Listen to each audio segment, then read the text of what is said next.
Hello friends, नमस्ते दोस्तों।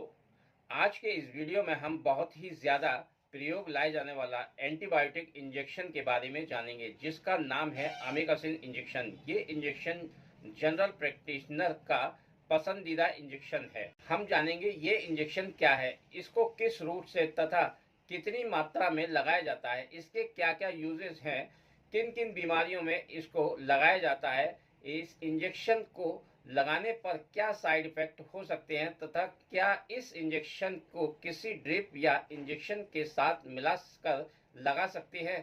तो यही सारी बातें आज के इस वीडियो में जानेंगे, तो आप हमारे साथ बने रहिए। फ्रेंड्स, इससे पहले हमने ये वीडियो बनाई है। अगर आपने इस वीडियो को नहीं देखा है तो इसका लिंक इस वीडियो के डिस्क्रिप्शन बॉक्स में दे दूंगा, वहां से जाकर आप देख सकते हैं। अमीकासिन इंजेक्शन अमीनोग्लाइकोसाइड का एक इंजेक्शन है। ये ब्रॉड स्पेक्ट्रम एंटीबायोटिक इंजेक्शन है जो मुख्य रूप से क्लिनिक तथा अस्पतालों में डॉक्टर द्वारा प्रयोग लिया जाता है। हो सकता है आपने इस इंजेक्शन के बारे में सुना हो, क्योंकि इस इंजेक्शन को उस समय प्रयोग किया जाता है जब जेंटामाइसिन इंजेक्शन अपना असर नहीं करता है।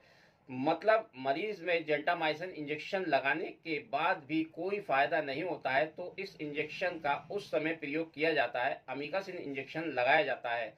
किन किन बीमारियों में इस इंजेक्शन को लगाते हैं, इसको हम आगे जानेंगे। पहले जान लेते हैं ये क्या क्या स्ट्रेंथ में अवेलेबल है। तो आइए इस इंजेक्शन को बताते हैं। ये इंजेक्शन 100 mg, 250 mg और 500 mg प्रति 2 ml में आता है। ये इसके स्ट्रेंथ है, बनाया जाता है। इतनी स्ट्रेंथ में ये इंजेक्शन बनाया जाता है।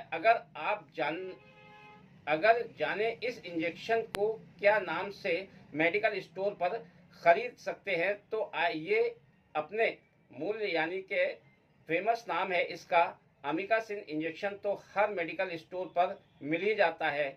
इसके अलावा भी कुछ पॉपुलर ब्रांड नेम है जिससे आप इसको खरीद सकते हैं, जैसे कि आप स्क्रीन पर देख रहे हैं।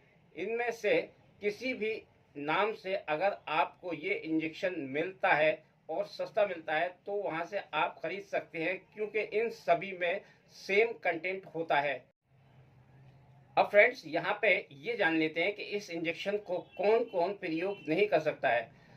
अब इस इंजेक्शन को प्रयोग नहीं कर सकता, सबसे पहले वो जो गर्भवती महिलाएं हैं, इनमें ये इंजेक्शन नहीं दिया जाता है। अगर गलती से दे दिया जाए तो बच्चे में बहरापन हो सकता है। इसके अलावा वो व्यक्ति जिनको किडनी से जुड़ी हुई कुछ बीमारियां हैं या किडनी डैमेज हो गई हो, वो व्यक्ति जिनको कुछ दवाइयां चल रही हैं, जैसे कि मस्कुलर रिलैक्सेंट यानी कि वो दवाइयां जो मांसपेशियों में मरोड़ आने पर, मोच आने पर दी जाती हैं। साथ ही पेशाब को बढ़ाने वाली डाययूरेटिक दवा जैसे फोर्सिमाइड और टोसिमाइड आदि और भी। इनके अलावा यदि आपको किसी भी प्रकार की दवाइयां चल रही हैं तो इसके बारे में आप अपने डॉक्टर को ज़रूर बताएं, जिससे कि आपको अमीकासिन इंजेक्शन नहीं दिया जाए, कोई दूसरा इंजेक्शन लिख दिया जाए, क्योंकि एक दूसरे के साथ इंटरेक्शन कर देती है, एक दूसरे के साथ असर यानी कि फायदा या नुकसान हो सकता है। तो इस इंजेक्शन का उन दवाओं के साथ प्रयोग नहीं किया जाता है। एक बात इस इंजेक्शन के बारे में बहुत ही ज्यादा पूछी जाने वाली है, इस इंजेक्शन को कौन सी ग्लूकोज की बोतल में मिक्स कर सकते हैं। तो अमीकासिन इंजेक्शन एक ऐसा इंजेक्शन है जिसको किसी भी प्रकार की ग्लूकोज की बोतल में या किसी इंजेक्शन में मिक्स नहीं किया जाता है, क्योंकि ये एक अमीनोग्लाइकोसाइड इंजेक्शन है। तो अन्य इंजेक्शन के साथ मिक्स करने पर ये इंटरेक्शन कर सकता है। इस कारण से इस इंजेक्शन को किसी में भी मिक्स नहीं करें, अकेले ही इस इंजेक्शन को लगाया जाता है। तो फ्रेंड्स, अब जान लेते हैं इस इंजेक्शन को किन किन मरीजों को किस किस बीमारी में प्रयोग किया जाता है। तो ये एक एंटीबायोटिक इंजेक्शन है। बैक्टीरियल इन्फेक्शन को ठीक करने के लिए इसका प्रयोग किया जाता है। इस कारण से बैक्टीरिया द्वारा होने वाले लगभग सभी प्रकार के इन्फेक्शन को ठीक करने के लिए ये इंजेक्शन दिया जाता है, डॉक्टर द्वारा प्रयोग किया जाता है। इसमें कुछ बीमारियां हैं जैसे कि बोन जॉइंट में होने वाले इन्फेक्शन, जिस कारण से हड्डियों के जॉइंट में सूजन आ जाती है, दर्द होने लग जाता है, वहाँ पे गर्म महसूस होने लगता है, हड्डियों के जॉइंट में पानी भर जाना, इस तरीके की स्थिति होती है। दूसरी बीमारी में कोई मरीज है जिसको पेट के अंदर इन्फेक्शन हो गया हो, चाहे इंटेस्टाइनल इन्फेक्शन हो, स्टोमक इन्फेक्शन हो, उस समय ये इंजेक्शन डॉक्टर द्वारा दिया जाता है। इंटेस्टाइनल इन्फेक्शन में एक इन्फेक्शन जो बहुत ही बड़ा है और ज़्यादातर मरीजों में देखा गया है, वो इन्फेक्शन है टाइफाइड फीवर। जी हाँ दोस्तों, टाइफाइड फीवर एक इंटेस्टाइनल इन्फेक्शन होने वाला इन्फेक्शन है। इस इन्फेक्शन के कारण इस इंजेक्शन का प्रयोग किया जाता है और इसके अगर किसी व्यक्ति को टाइफाइड फीवर हो गया हो तब भी ये इंजेक्शन उसके ट्रीटमेंट में लगाया जाता है।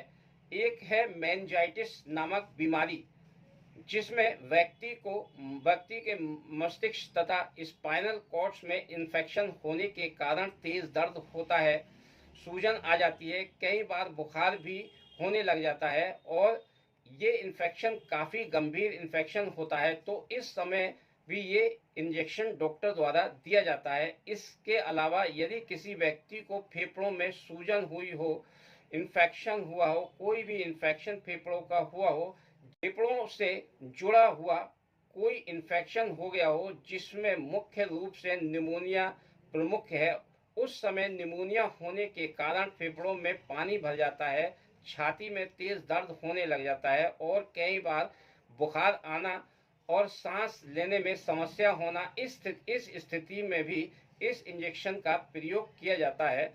अगली बीमारी, किसी व्यक्ति को यूरिनरी ट्रैक्ट इन्फेक्शन हो गया हो, मतलब किडनी, यूरेथ्रा, यूरिनरी ब्लैडर, पेशाब की नली, कहीं पर भी इन्फेक्शन हो गया हो जिसके कारण से व्यक्ति को पेशाब करने में दर्द हो रहा हो, पेशाब में जलन हो रही हो, बार बार पेशाब लग रहा हो, रुक रुक कर पेशाब आ रहा हो और पेशाब के साथ साथ पस आ रहा हो और कई बार ब्लड भी आ जाता है, तो इस स्थिति को ठीक करने के लिए भी इस इंजेक्शन का प्रयोग डॉक्टर द्वारा किया जाता है।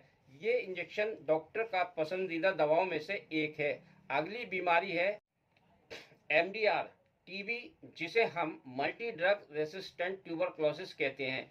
ये टीबी का ही एक प्रकार है। इसमें टीबी की दवाइयाँ मरीज को रेसिस्ट कर जाती हैं, मतलब दवाइयाँ मरीज को असर नहीं करती हैं, तो उस समय टीबी के मरीज को ये इंजेक्शन दिया जाता है। किसी मरीज को अगर ब्लड में इन्फेक्शन हो गया हो जो कि एक घातक बीमारी है, तो उस समय भी ब्लड के इन्फेक्शन को ठीक करने के लिए ये इंजेक्शन डॉक्टर द्वारा प्रयोग किया जाता है। तो फ्रेंड्स, इस तरह से अलग अलग बीमारियों में इस इंजेक्शन का प्रयोग डॉक्टर द्वारा किया जाता है। अब जान लेते हैं इस इंजेक्शन को लगाने पर क्या साइड इफेक्ट हो सकते हैं। तो जो कॉमन साइड इफेक्ट है उसमें मरीजों को सुनने में समस्या हो सकती है, यानी कि हेयरिंग प्रॉब्लम हो सकती है, किडनी संबंधित समस्या होना, मरीज खड़े होने पर अपना बैलेंस नहीं बना पाता है, यूरिन में कुछ प्रॉब्लम हो सकती है जैसे कि पेशाब का कम आना, पेशाब का लाल रंग का हो जाना, साथ ही जिस जगह पर इंजेक्शन लगाया जाता है वहाँ पर कुछ प्रॉब्लम होगी जैसे कि खुजली, जलन होना, सुन्नापन लगना। इसके अलावा हाथ पांव में कंपन, सांस में समस्या हो सकती है। इस तरीके के कुछ साइड इफेक्ट देखने को मिलते हैं, तो अपने नज़दीकी डॉक्टर से तुरंत संपर्क करें। या इसके अलावा कुछ और इन्फेक्शन आपको देखने को मिले तो तुरंत अपने डॉक्टर से संपर्क करें। अब वीडियो के लास्ट में जान लेते हैं कि इस इंजेक्शन को किस रूट से लगाते हैं तथा कितनी मात्रा में इंजेक्शन लगाया जाता है। तो ये इंजेक्शन IM रूट और IV रूट यानी कि इंट्रामस्कुलर और इंट्रावीनस दोनों ही रूट से लगाया जाता है। अब अगर डोज की बात की जाए तो इस इंजेक्शन की डोज मरीज के वेट के अनुसार दी जाती है। इसमें कॉमन रिकमेंड डोज होती है 15 mg प्रति केजी, यानी कि इसे पूरे दिन में 2 से 3 अलग अलग भागों में डिवाइड कर कर दिया जाता है। इस इंजेक्शन को सामान्य दिन 3 दिन से 5 दिन या 7 दिन की आवश्यकता अनुसार लगाया जाता है। तो दोस्तों, इस तरह से आज के इस वीडियो में हमने अमिकासिन इंजेक्शन के बारे में पूरी जानकारी दी है। तो दोस्तों, ये वीडियो आपको पसंद आया होगा। वीडियो पसंद आए तो वीडियो को लाइक और चैनल को सब्सक्राइब कीजिए और वीडियो को शेयर करना ना भूलें, ताकि ऐसी जानकारी आपको और आपके दोस्तों को मिलती रहे। तो इस वीडियो को मैं यहीं समाप्त करता हूं। अगली वीडियो में अगले टॉपिक के साथ फिर आपसे मुलाकात होगी। तब तक के लिए thanks for watching my video and good.